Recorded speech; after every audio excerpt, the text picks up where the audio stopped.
maybe think about who we might want to bring on, because I think it's kind of cool to have solo performers come on, talk a little bit about themselves and why they did this, and then have them perform.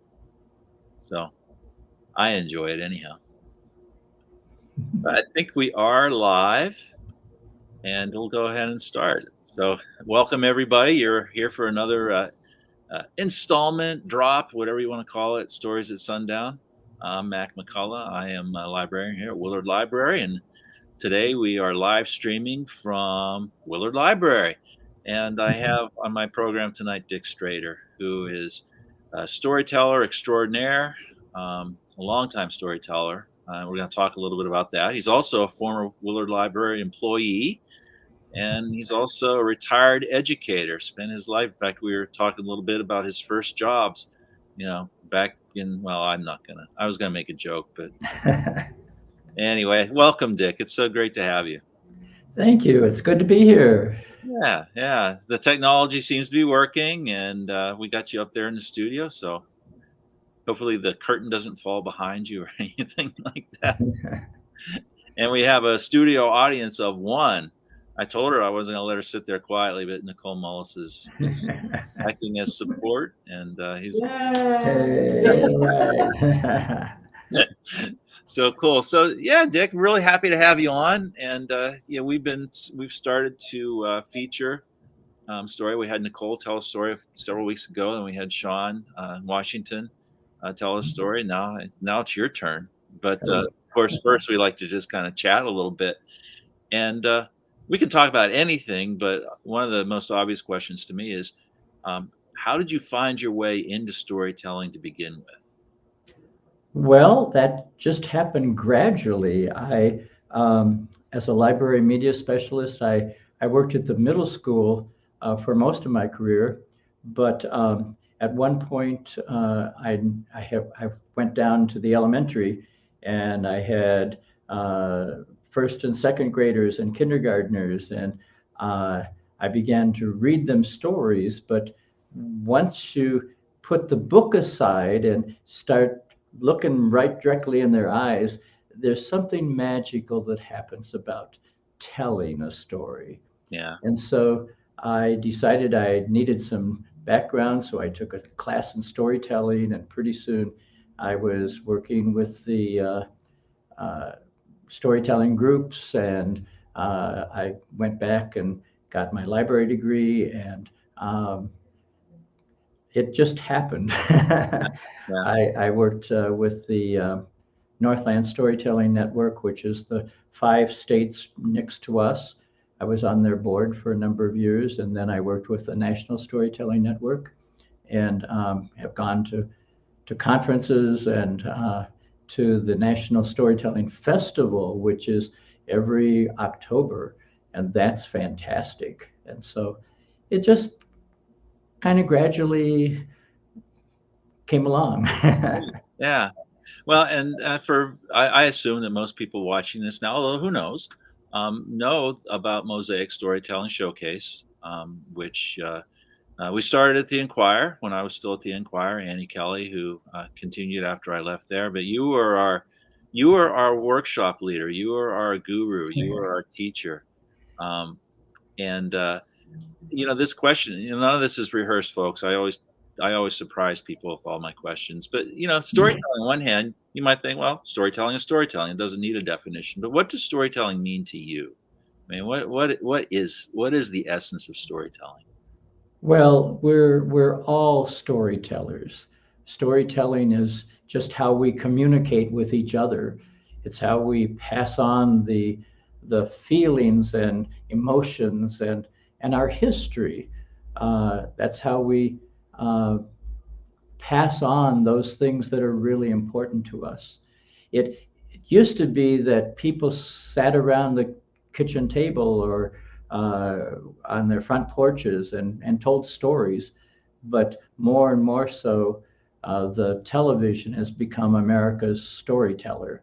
Yeah, And so, by doing things like Mosaic and storytelling festivals, storytelling is coming back, yeah, and for the good, because we find storytelling is used in many, many different places in many different ways. Yeah, yeah. Yeah, the response to the Mosaic Storytelling Showcase was always extraordinary. I mean, it was always well loved, well attended, Yes. um, and, I know that you continue to get requests, "When is it coming back?" Because obviously it hasn't been back in a concert form since, 2019. Um, but, I guess one of the things that why do you think that is? Why do you think that people have respond so well? And we're talking about bringing the concert back series back this fall, folks, so we'll talk about that a little bit later. But why do you think people responded so well to it? Well, I think the Mosaic is all personal stories, Right. stories that people have actually lived, uh, events in their lives, and those when people tell their personal stories, they resonate with other people because it brings up. I love to tell stories to a senior group Yeah. because if I tell a story, then they have to tell me their story, and they just one story begets another story, and that's the way storytelling works. Yeah. And it's wonderful to hear about other people and what they're doing. Yeah. It brings you closer to them. Yeah. Yeah. It's really a shared experience, and it's not just shared between the teller and the individual hearing it, but it's shared between the individual hearing it and the people they're hearing it with. It really is a communal experience. Um, that's my observation. I guess I answered my own question. But the yeah, you mentioned, they are personal stories, and I know that, you've had a lot of accolades for your historic figure portrayals, and stories, featuring tricksters. I mean, who are some of the people that or individuals that you have portrayed as a storyteller? Who are any come to mind? Oh, well, one that's very close to me is my father-in-law, Stanley Kellogg, I who read about was a very well-known sculptor and potter in the Petoskey area. And so I, several years ago, did research on his life. And so I put on his work apron that he would work in the studio, and I become him for just a bit, and I tell his story from first person, and people love to do that. In yeah. fact, they start talking to me as if I'm Stanley, and so they love to hear the story from the person that lived the story. Yeah. And but I've done historical people. I've been in the Marshall story or the Marshall uh, cemetery tour several times, where I've played people that were actually citizens in Marshall and gave to the community. And I've done some other historical people as well, because uh, people love to hear history through the eyes of other people, Yeah. and I think it makes history come alive when that happens. Absolutely. Uh, Yeah, you've done some care or some folks who are buried at Oak Hill Cemetery as well, I think, right? Did you do some did I read that wrong? Some folks who are buried at Oak Hill Cemetery, you would go and do those roles as well? Oh, well, usually if in a cemetery tour, you do the people that are buried there, Right, yeah, usually, yeah. Um, but not always. right, But I think that's how that got started. I see. And they now call it these if these stones could talk. Yeah. And so uh, that's how they're doing that now. So What's the difference between a personal story and the other kind? I mean, portraying somebody from the historic past or someone you knew. I mean, what are the differences in that? well, yeah, a personal story is something that you have actually lived yourself, something that you've done. And so you're recalling that in your memory of how that happened.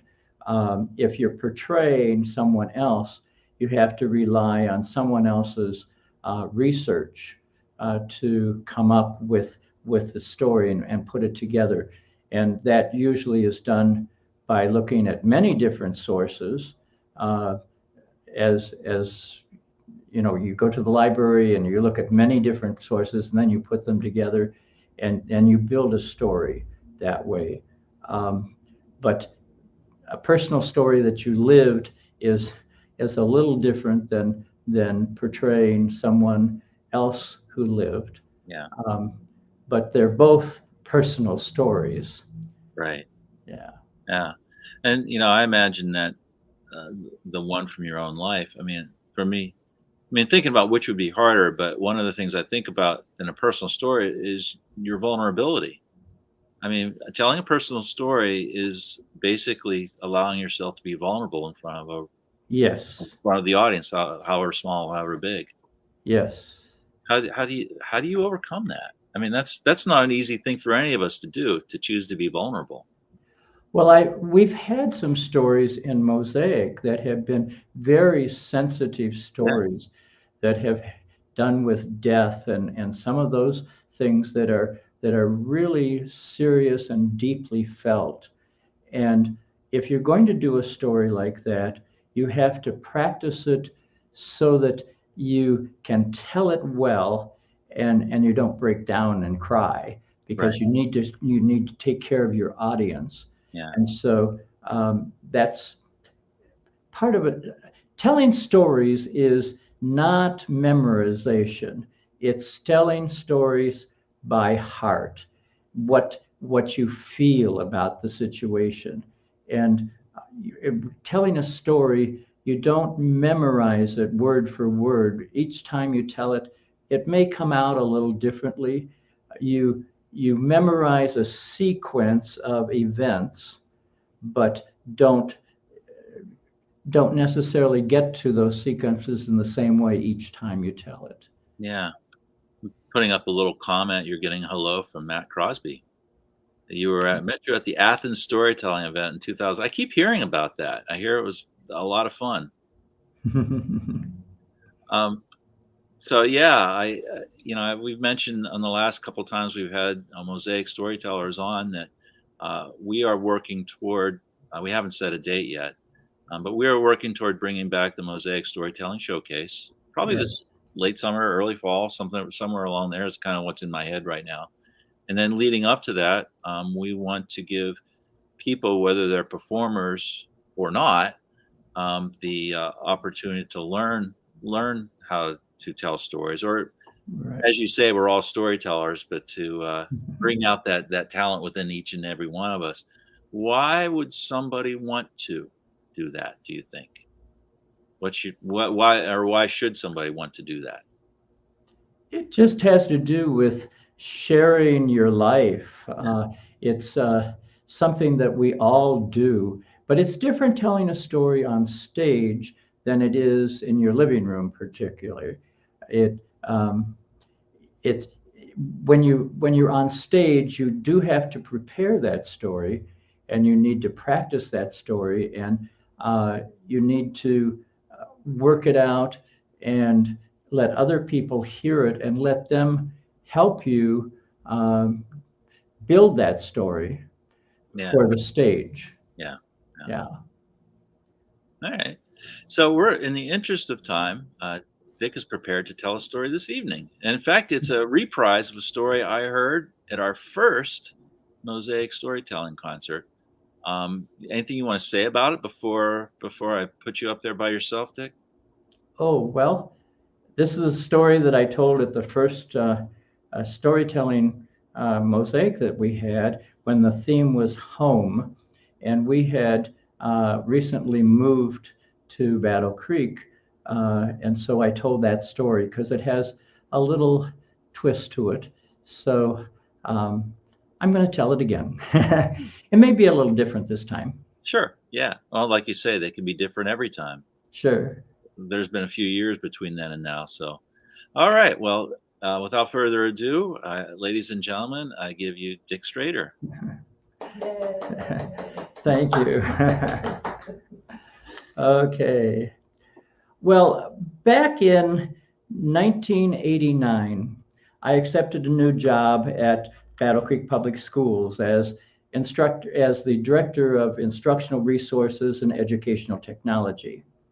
Now, I had been a library media specialist in the Battle Creek schools for some 22 years, and I was happy there, but I thought this would be a new challenge, and my family and I were really kind of excited about coming here to Battle Creek. But taking that job came with a pesky little rule. The rule was this, that all administrators had to live in the Battle Creek School District. Well, we weren't opposed to moving to Battle Creek. In fact, my 16-year-old daughter was excited about coming to Battle Creek Central. But if we left Marshall and came to Battle Creek, it meant that we would have to leave our little house that had been home to us for some 22 years. But rules are rules, so we started looking for a house while I commuted from Marshall to Battle Creek to the Willard Library where our district media center was. We looked all fall and we looked into the winter, and we just couldn't find the house that we really wanted. And the deadline was looming that we had to be in the district. So I kept saying to people, well, we're trying to find a little house, maybe in the woods with a little creek running through it. And well, we knew that was a pipe dream, but that's what I kept saying to people. But we kept looking, and my deadline was up. And so I went into the superintendent and I said, we haven't found the house that we really want. That's really the kind of house that we want. Can I have an extension on my deadline? So the superintendent got this little smirky smile in his face and he said, well, okay, I'll give you until September 1st to move into the school district. If you're not here on September 1st, you will be terminated, no questions asked. Well, talk about motivation. Well, we really started looking, and we kept looking and looking, and it was the last week of school, and Andy Cavalluna came running into my office. He was a reading teacher and a good friend, and he said, Dick, I found the house for you. It's exactly what you wanted. It's got lots of trees. It's on the Wabascan Creek. You'll love it, but you better hop on it quick because it's going to sell real quick like. So I went home and I called Denny that night. He was the assistant principal at the high school, and he had just accepted a principalship over on the other side of the state. And I said, Denny, I hear you're going to be moving. Could we look at your house? Well, he laughed and he said, we just made this decision yesterday. We haven't even started to think about putting the house on the market yet. But I'll tell you what, I'm having the men's steak fry, end of the year steak fry at my house on Thursday. Why don't you come to the steak fry and you can look through the house? And so I did. I went to the steak fry and I got there and there were guys working with their steaks all over the yard. And Denny said, come on into the house, look it over. Look in the cupboards if you want to. Sandy's not here. She'll never know. So anyway, I went into the house. I looked all over the house and I didn't look in the cupboards, but I thought, I like this house. And so I went back to Marshall that night and I said to my family, I think I found the house. Well, long story short, that house never went on the market, but by the time we got everything signed and the papers ready and everything boxed up and ready to move, we actually moved to Battle Creek on August 31st. One day to spare. Well, we soon found that we loved that little house on the Wabascan Creek, and we soon found that we had wonderful neighbors. And by Christmas time, we hadn't met a whole lot of people. So we decided we'd have a Christmas open house.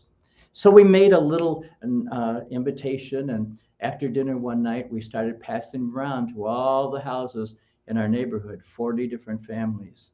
And we'd go up and we'd knock on a door, and we'd see a curtain riffle, a rifle, or we'd, people would finally come to the door, and we'd introduce ourselves and we'd say, we'd like to invite you to a little Christmas open house. And they would look at us and say, well, we've never done that kind of thing in this neighborhood. But they came anyway. They came. There were about 60 people that came, and we had neighbors that were meeting neighbors that they had never met before. They talked with people that maybe they'd waved at, but nothing more. And when they left that evening, they were so excited, and they said, we hope you're going to do this again next year. So we did. We did it for several years running, but then one year, Dave Sauter, a principal at one of the elementary schools, called us and said, Dick, could we have the Christmas party at our house this year? And I said, well, sure. And I thought we had arrived, but the next year, nobody picked it up, so we picked it up again. We did that for several years, but then December gets really busy, so we decided to move it to Valentine's Day, and we began a Valentine's brunch for the neighborhood. Berenice made egg salad or egg strata and all different kinds of things, pancakes and whatever, and everybody came and they loved it, and it really meant a difference in our neighborhood. Well, our daughter, Leanne, she was 16 at the time, and when she came here to Battle Creek Central, she was really excited, but it took her a while to get into the groove of things in the high school. But then she landed a part in the musical Carousel. She played the part of the deaf girl that dances because she was a dancer, and she had a wonderful time, and she kind of made it into the Battle Creek Central. And then she told us that they were going to go to the cast party at the end of the run. And she said, you can pick me up at 5 o'clock in the morning.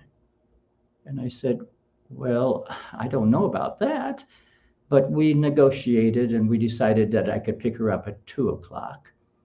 And so that worked out really well. The next year, Leanne got a part in Godspell. It was a wonderful show. And she said, Dad, could we have the cast party at our house this year? And I said, well, sure, you can have a cast party. That'd be great. But there will be one rule, no alcohol. Well, that was okay with Leanne. It was okay with a lot of the parents, too. And so we decided to have the cast party. And the last night of the show, after they struck the set and put all the costumes away, about 75 kids came to our house. There were kids everywhere. There were kids in the basement that were dancing, and kids in the family room looking at the video of the show they just completed. One guy sat down at the piano and started playing popular songs, and pretty soon he had a whole gang around singing songs. And one young man took up residence in my lazy boy over in the corner, and he began to regale the young women with stories. And it was a great party. About 5 o'clock in the morning, it broke up. Now, there had been cars all the way down our road, and I just needed to check it out. So I walked up and down the road to make sure everything was okay. And it was. There was no paper. There wasn't any garbage. There wasn't any bottles or cans. These were good kids. Well, the next year, Leanne got the part of Guinevere in Camelot. That was the year that King Arthur came riding into the Battle Creek Central High School auditorium on a real horse. It was a really fun show. And we had the party at our house again. There were kids everywhere. We had a great time, and about 5 o'clock, it dispersed. And almost every kid came up to us and said, Mr. Strader, thank you for having this party. They were good kids. Well, the next year, Leanne went off to Manchester University in Indiana, and Battle Creek Central had another great musical. couple weeks before the show, we got a phone call, and I answered it, and it was a young lady on the phone that said, "I was at your cast party last year. Could we have the cast party at your house again this year?" Well, I said, "Well, I don't think it'll be quite the same because Leanne isn't here, but thank you for asking. We're very pleased." Well, we've had wonderful times at that little house on the Wabascan Creek. We've had many different groups in, and we've had parties, and we've had wonderful happenings, and it's still going on because just a couple weeks ago, my grandson and his sister Libby, who go to Manchester University where their mother went, called and said, "Grandpa, are you going to be home this weekend?" And I said, sure I am. And he said, "Well, we'd like to come and visit you this weekend." And what a great weekend. They came and brought their roommates, and we had just a wonderful time together. So that home of ours is been beautiful, and we've had so many good times there. But just think, had it not been for that pesky little rule, we might never even have moved to Battle Creek. Thank you. Encore. That was awesome. So the when we practice, when we help people develop their stories, we go through this practice of kudos and questions. And Nicole, I don't know if you have any kudos or questions. Now, my kudo is I just love that story, and I loved hearing it again after so many years. That, but what's cool about it is I just feel I visualize all the interactions. I mean, it's there's a picture in my head as you're telling the story.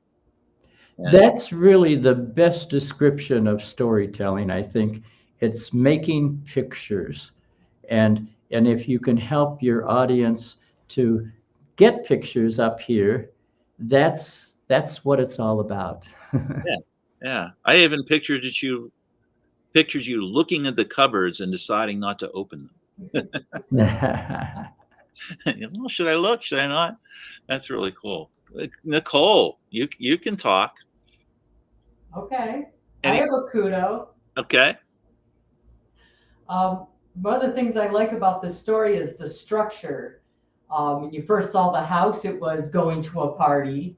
And then you opened your house to the neighborhood for parties. And then your children brought parties, and people who weren't even related to you, you wanted to have parties. And I just love how everything came back to more than the family coming into the house. Like the structure of it is what I learned in my fancy MFA program, the callback to the party is something I really appreciate about that story.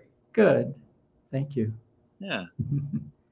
And talk a little bit about, Dick, what the kudos and questions are really meant to do, and why do you structure the feedback that way?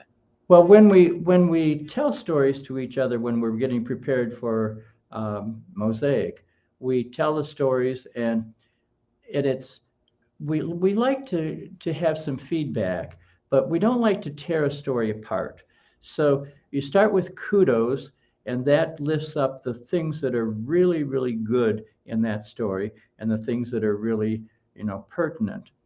But then questions are the questions that you may not have, parts that maybe you didn't understand or that you wanted to know more about.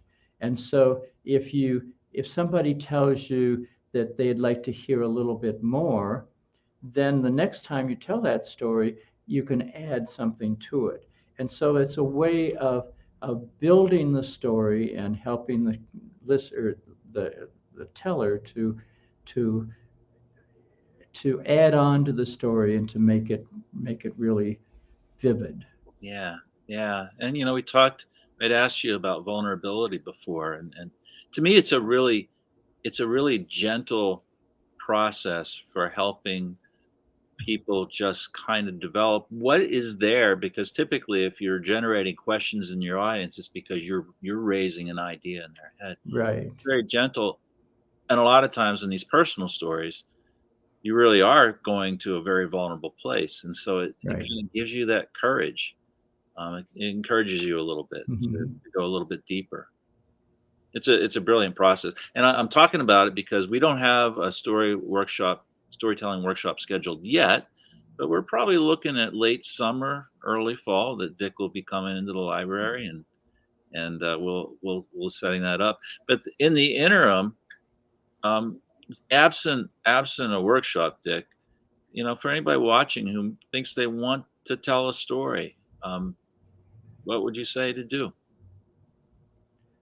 Well, you kind of have to. We don't want to hear your whole life story. We Yeah, want to zero in on one specific thing that happened to you, yeah, and then you begin with that thing, but then you move back to to uh, to start the story a little bit uh, closer and bring you into that. Um, we we do have. Did you want to talk about the new I do. booth? That was segue. You see, you read my mind. I was segueing. I was getting there. But yes, I want to talk about the what we have at the library now to help support people. So yeah, go right ahead, Dick. Did you want to say something about Oh, it? I uh, can say, go ahead. well, I'm excited to know that Willard Library has put in this recording booth because you can go in there and you can tell your story, and it can be taped and recorded, Yeah, and then you can listen to it. And by listening to it, you can critique yourself. You can do your own kudos and your own questions, and then maybe the next time you tell that story, you might want to change it a little bit. But when you get it perfected, then we hope eventually to develop a library of stories that will be available here through Willard and or on the internet somehow. Uh, and so there'll be stories that the public can listen to, and so that's what we're headed toward. And but and I we have prepared some a couple sheets with ideas of how you go about doing the story, and um, and what you can do to begin to tell a story. So if you come by Willard into their special room here, there's a person there that can help you and can help you get set up. And there are suggestions for how you go about doing that. And that's going to be, or it is ready now. I have Jenny's phone number right up there on the screen. It's Okay. 507. Jenny Okay. is Yes, Jenny. I have met Jenny, and she's really great. She knows all about all the different machinery in that. What do you call that room? the creative space. Creative space. Okay. It's We're a great room It with really lots of. is, and we're actually gonna have Jenny on at the end of April. We're really just gearing up with for the public again, Oh, good. and drop-in we have drop-in times, and we have scheduled activity times. But if you're interested in learning more or setting up an appointment, Jenny's phone number is right there on the screen, and you can give us a call. She's extension 507. Make an appointment to learn how to use the recording studio or anything else and watch our programming.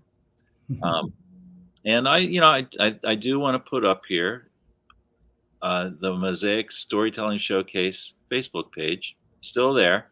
We're streaming there right now, in addition to Willard Library's Facebook page and our YouTube page.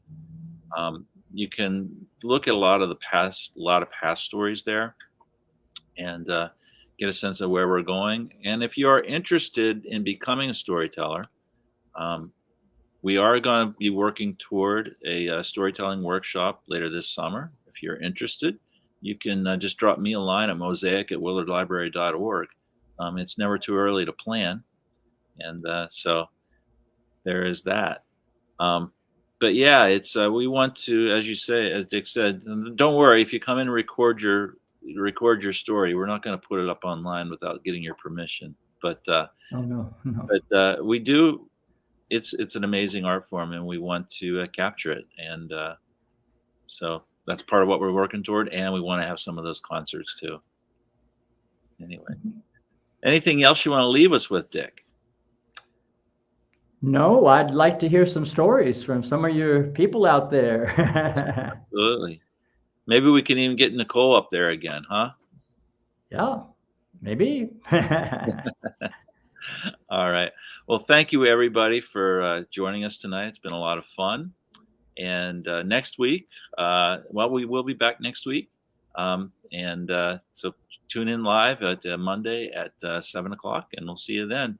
Until then, good night. Thanks, Matt. Thank you.